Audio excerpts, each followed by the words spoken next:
आता परत कुणीतरी गावाला जाणार. शिवसेना भाजप वादानंतर आदित्य ठाकरेंनी शिंदेंना डिवचलं. स्वार्थपोटी मंत्रिमंडळाच्या बैठकीवर बहिष्कार हा जनतेचा अपमान, आदित्य ठाकरेंची टीका. शिंदेंच्या उमेदवारांविरोधात लढलेले ठाकरेंचे शिलेदार. भाजपमध्ये अद्वै हिरेंसह राजू शिंदेंच्या हाती कमळ. हिरेंनी भुसेंविरोधात तर राजू शिंदेंनी शिरसाटांविरोधात लढली होती विधानसभा निवडणूक. प्रत्येक जण आपला पक्ष वाढवण्याच्या प्रयत्नात असतो. निवडणुकीच्या काळात याचं प्रमाण वाढतं. भाजपमधील इन्कमिंगवर अजित पवारांची प्रतिक्रिया. महायुतीत निधी वाटपावरून नाराजी नाट्य. वापरा आणि फेकून द्या अशी भाजपची नीती. शिंदे सेनेला फेकून देऊन भाजप एकटीच सत्तेत राहणार, विजय वडेट्टीवार यांचा दावा.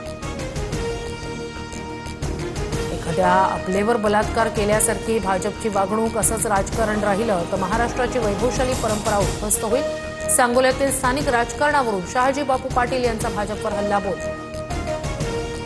मुंढवा जमीन गैरव्यवहार प्रकरणात मोठे समितीचा अहवाल आला.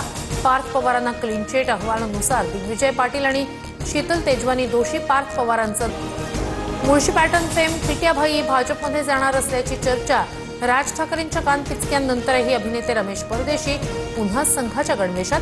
राष्ट्र प्रथम असा आशय लिहित फोटो पोस्ट. एकीकडे रहा असा राज ठाकरेंनी दिला होता सल्ला. बंद खोलीत शेकोटी पेटवणं जीवावर बेतलं. धुरामुळे झोपेतच गुदमरून तिघांचा मृत्यू तर एकाची प्रकृती गंभीर. बेळगावातील घटना. बाबा सिद्दीकी हत्या प्रकरणातील आरोपी अनमोल बिश्नोईला अमेरिकेतून भारतात आणलं जाणार. अनमोल हा लॉरेन्स बिश्नोईचा भाऊ.